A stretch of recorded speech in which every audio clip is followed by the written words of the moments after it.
Jeff Mercer will take your questions. I want to ask you something. This is something that developed throughout the game today. I was sitting in the crowd and people were saying it was really hot and some of them left because of it. Has there been any thoughts to moving in May, like the last couple series at night? Because all the other Big Ten teams with lights are playing at night because of the potential heat in May.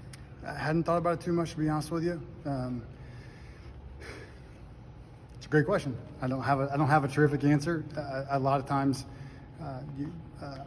you have PTSD from like the weather, so you want to get the warmest time of the day. So it's something to talk about into the future. We have it just to make sure that we keep the weather as good as we can, as warm as we can. But that's a great question and something we probably should discuss. As Braden walks off the mound, you were seen clapping as well with the rest of the crowd. Kind of what was going through your mind in that moment? I was just incredibly proud of him. You know, he's on short rest, and we talked to him last night after the game. He was a great lead up to Kraft. He was the perfect lead up. You know, Sonard kind of showed stuff was going to be successful against them, especially two different fastballs, and we thought we could get in and then really expose with the slider, and he was the right matchup. But at the same time, we have to be good stewards of his career and make sure he's in a good spot. And so he's had a couple of days off, but we just wanted to make sure that he was ready for that. And he's been closing, right? He's been at the back end, and now he's starting. And then he goes into the fifth inning, which is honestly kind of beyond what I thought we would get. Really just wanted to get kind of one time through, two, maybe three, and to go into the fifth. He just was an absolute bulldog. I mean, he was awesome. And I was just so proud of him. And I just, you know, I want him to know it, and I also wanted the crowd to let him know it too, and to make sure that they knew that I was really pleased and that he deserved a standing ovation when he walked off the field. It's a freshman starting a Big Ten game on short rest. He's thrown 4 times in the last 8 or 9 days, and to go out there and to get into the fifth inning was a terrific accomplishment, and he deserved to be applauded and deserved to be thanked. And I wanted to make sure that he knew and that everyone else knew as well that young man deserves a large standing ovation for his performance today. He was excellent, and he gave us the opportunity to then use 2 guys today and then to set us up for tomorrow to be able to have a good shot with tomorrow. And you know, when I'm hard on the guys, they'll ask them, they'll tell you I'm hard on them, but it's also when they do a great job, I want them to know that I'm proud of them and they should be applauded, and I want them to see me do it as well, because I am hard on them. I do have a high standard, and when they deserve it, they should be thanked, and I'm very gracious, and he was very deserving. Purdue left a pretty wide gap out in left center today, and you guys hit to that spot pretty hard. Yeah. I know it's kind of hard to target a specific spot in the outfield, but it just seemed a little weird that was a very large gap, and then you guys got to it a lot. I thought they were going to shift the opposite way, because he was predominant. It's like 70% fastball first pitch away to everybody, and so I think the first bat with Glasser, they shifted to left center, and he had a line drive right into it, and I just assumed it was going to be one of those days where it was going to be tough. And then they shifted the opposite direction, and I don't want to. But they essentially pitched out. They pitched out of their own shift, and so, and they played really deep. They played on the fence and they played deep, and so maybe wait to post that until after tomorrow's game. But but they played really deep, and we have a fast track, so it's just stay head high to the opposite field gap. And we talked about it. It was like, just stay on it in the gap and let it roll. And we did it a couple of times. And then he had a tougher time, especially his off-speed stuff. He had a tough time getting away from the middle of the plate. So you saw Pine hammer one to left center field gap, and it was wide open after he had just pulled one foul. And so he doubled him up and he drilled it in the gap. So yeah, that was a huge help for us. And we were able to just kind of stay on it and do a really good job with it. It's like you were in the dugout, because it was the topic of conversation in the dugout. Exactly right.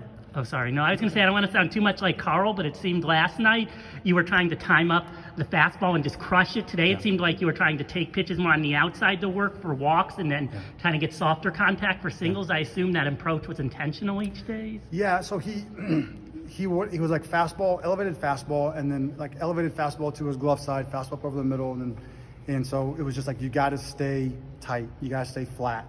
And if you get beat on the trademark. And the way you get beat by guys like that is you get beat on the cap, right?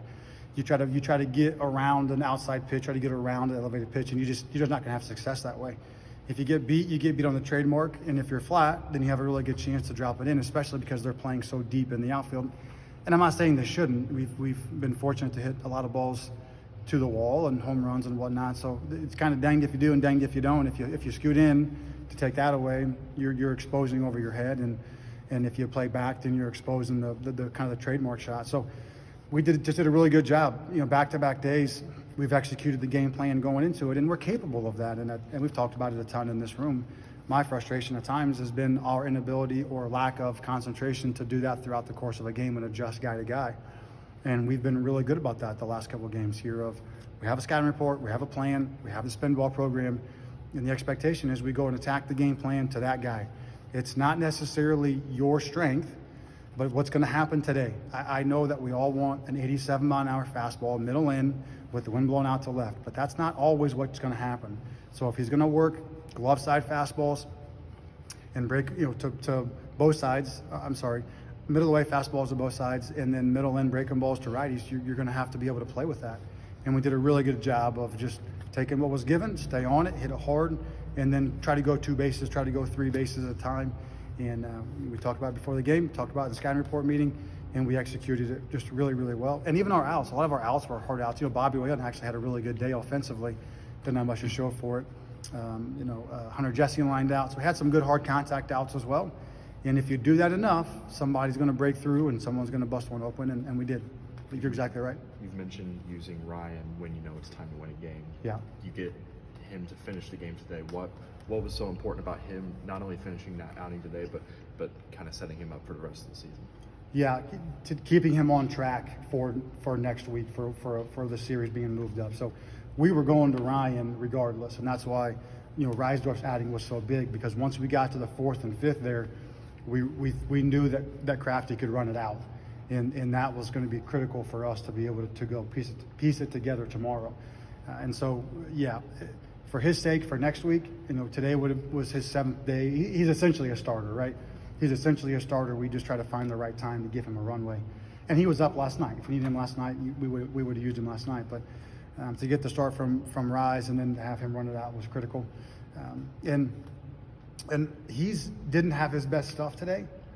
And they're also a tough matchup for him because they don't strike out, and he doesn't have strikeout stuff. And that's not a negative. It's just he's a weak contact guy. He's going to throw the sinker up and in.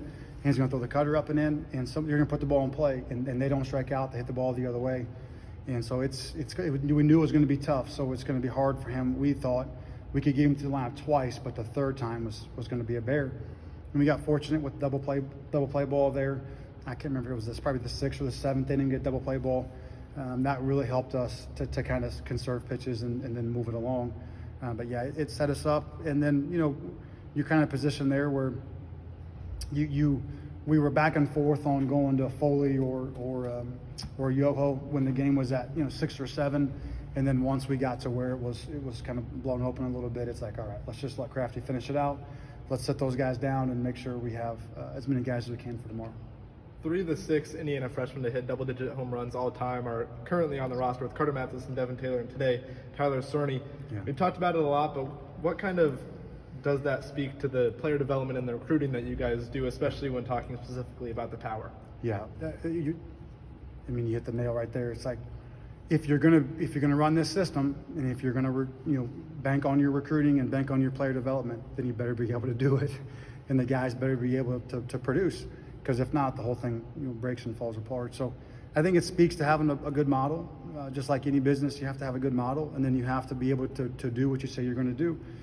And you have to be willing to run the risk of it not working, right? You have to have the courage to do it, and you have to have the courage to coach the guys, and then you have to believe in them enough to work them through that. And so we've worked, and we've talked about it in this setting multiple times, on making adjustments through the course of the season. And we went through a little bit of a lull there offensively. As we're making those adjustments, you have to make them to be able to then take the next step. And we were not going to do what we're doing right now if we didn't take the next step. And Tyler's a great example of that. We've worked to kind of change his approach a little bit, and to be able to also make a few adjustments with his hands to keep him with more true spin to his pull side field. And kudos to him. He's done it. He's applied it and done a terrific job with it. So kudos to Coach Weatherford and Coach Simmons and their recruiting and then their player development on a day-to-day basis. And then, like I always say, great families and talented kids are a winning combination. And when you have kids that are tough enough to persevere through the hard times, then they get the reward at the end, and that's what you're seeing with those guys. You've got a number of leverage arms still left to go for tomorrow. Do you have an idea of how you'll stack up yet? I don't, and that's in all honesty, I don't. I mean, you're going to have Foley's going to run through there, Yoho's going to run through there. We need Phillips to run through there. Hopefully, Seiler's back up to run through there. Setty's going to have to run through there. So we'll sit down here afterwards and kind of match them up to kind of give us the best looks. Who stacks up first and how do you want to be able to piece it together. But Hayden, we had Hayden as a guy that could potentially go today as well. Whitaker threw really well in the midweek stuff, so it was really good to see him attacking again, Vila back where it needs to be. So we feel good about where we're at. It's just probably going to be two at a time and mix and match. And we got to compete. We got those strikes. We got to be in the strike zone. We're going to play good defense. The catch from Bobby in left center and Tyler Cerny made a couple of really nice plays. And we're going to have to take care of the ball, but we should have enough to be able to get through it. And if it's not someone's day, we can get somebody else in there quickly. So many extra base hits in these first two games. Offenses seems to naturally be hitting its stride. Do you think it's personal from last year's result? I think it's a product of a couple things. I think it's a product of a lot of hard work and some adjustments in the last few weeks, so we're in better positions. I think it's life, living and learning, and we've talked a lot in this group, but also talked a lot with the guys about the learning experience from that Friday against Maryland, in how not applying a good plan, not staying with it, hurt the rest of the weekend, and it put us behind the eight ball. We just couldn't get out in front of it again. And really the same thing with Xavier. We jumped to a lead and then we didn't finish the game, and I gave it to him a little bit. We shouldn't have had to throw Reisdorf and Foley 2 innings each and have those guys down yesterday and have Reisdorf on short rest today. It's just all the decisions that we make and all the things that we do, they have a domino effect. They ripple out for days and weeks at a time. And so I think those things, and then just growing up, like seeing what winning baseball looks like, getting on the field. When you play on the field with Maryland and you see what it looks like, it's okay. They're a year or two older than us, but that's what it looks like. And we need to be able to play the game at that level, going to Auburn and going to Texas and playing East Carolina, playing Louisville and Kentucky. That's what it looks like. You have to be able to compete at that level. All 27 outs. We have the physical ability. We have the plan in place. We just have to be able to go put the execution piece together. And we're growing up, and we're doing it at the right time. I tell the guys from the very first day of the fall, our goal is to be playing our best baseball the last 2 weeks of the season going into the tournament. So I don't care what happens before then. You have to keep climbing. You have to keep growing as you go through that. Baseball is a thinking man's game. It's a thinking man's game. It's like chess. And it's funny because all the guys play chess now, right? But it's a thinking man's game. If you can't think, you can't play this game. If you can't problem solve and control your emotions, if you can apply information in real time, then you can't play at this level because that's what you have to do. And that's what we're doing. And you're seeing it in real time, guys adjusting to those things. We've made a few adjustments in our training environment. We've went to underload bats on our open side drill, which I think has really helped. It was a great idea by Coach Rutherford. So we have overload bats, which are heavier than our regular bat, and underload bats, which are lighter than our heavier bat, regular bat, and then a lot more underload stuff to try to help us to feel that tight turn, to be able to get the ball up to our pull side with more authority and more confidence. I think that's probably something that's helping as well. And then it's personal. We got our butt kicked. It's personal. I won't lie. I won't shy away from it. It's not necessarily their fault, right? But it's not Purdue's fault. They kicked our butt, and kudos to them. Good job. But those guys remember that. Those guys were there, and when we were growing up and learning how to play, and we got our nose shoved in the dirt a little bit, that hurt. I think it's the Friday game where we got drilled hurt. They ran away with it late. We had a bunch of walks there tonight. And then we come back and win the second game, and then we get beat like 16-15. And that one really hurt us. It hurt us emotionally. I mean, it was hard for us to recover from that moment, and as a coach trying to galvanize them and pull them back together. So if you play with that only thing in mind, just like revenge or we're going to get them back, then you play out of hand, right? You overswing, you do something silly, you play with too much emotion, but you can use it to remember what that moment was like. And I've told him a couple times, don't you ever forget what that was like. Don't you ever forget what it was like to lose. Don't you ever forget what it's like to be in those positions, because success is hard. It's hard to win, and you can never be complacent with winning, or you can't ever think it's just going to come naturally, because you have to earn every single win. It's a battle every day to win. And once you figure out how to win, then you understand that. And once you understand it, then it becomes you. It becomes your identity, it becomes your culture, it becomes the standard. And hopefully that's what we're doing, right? We've gone through the process the right way. We didn't skip any steps, and we're playing our best baseball. But I would be lying to say it's not personal, because it is. But you can't allow it to consume you either. Two more. With the Big Ten this year, unfortunately, you're with 4 games left. You're in contention for a Big Ten title. When you won it in 2019, you were able to celebrate with fans. Obviously, this year, if you clinch it, it's going to be on the road, which you can't control. So, A, is that frustrating? And B, are you thinking about the fact that you're in contention with 4 games left? No, I mean, it's a good question. I haven't thought about it much. It's just out of our control. And you know, I can remember when we won it in 2019, trying really hard. I think I was talking to you when somebody had to lose, and we were doing our post-game press conference, and somebody had asked similarly, and I said, no, we're not really paying attention to it, and everyone's celebrating in the clubhouse, and I kind of joked I'm lying, but no, you just can't, because when you take your head up, that's when you make a mistake. When you're not paying attention, you know, we're not in no doubles. You know, we should have been in no doubles with 2 outs in the 8th, and we weren't, and doubled on the line, and now hit by pitch or whatever it was, and now we're in a position where we throw an extra couple of pitches, and now Crafty may have to come out of the game. We have to go to Foley, and it impacts tomorrow's game, and that's my fault. That's my fault, 100% my fault, and I took my nose off of it for a second, and I let us down, and so that's a microcosm of a macro issue. If you look up, that's when you make a mistake, and we just have to stay on for tomorrow, and then we worry about Tuesday, because we're competing for a Big Ten championship, which we've earned the right to do, but we're also competing to play in the postseason, and every single game for the last month has been a playoff game, and so Tuesday is as important as Friday, and Sunday is as important as Tuesday. They're all the same, and that's what I've preached to the guys, and they've lived it. Every game is of equal value to us right now. Because the expectation is we do want to play in the postseason. I want to win a conference championship, but these boys deserve to go play and try to compete for a national championship. And you can't do that if you don't get there. And so we have to get there first. And so it takes what it takes, which is today we have to be really good, and we were. And so then tomorrow we have to be really good. And it doesn't matter where you celebrate at. If you get to celebrate, it's a lifetime achievement, because they're really hard. There's 13 teams. There's a lot of really good players, a lot of really good coaches. If we're ever fortunate enough to win it again, if you celebrate it in Alaska, it doesn't matter. You get to celebrate it, and you get to share those experiences and those memories, and they'll last a lifetime. So if we do, we do. If we don't, we don't. But we're going to have an opportunity here down the stretch to do so. We're going to hopefully have an opportunity in the Big Ten tournament, and then hopefully we get to compete in the postseason as well. Anything else? Awesome. Who's the best chess player in the locker room? Oh, man.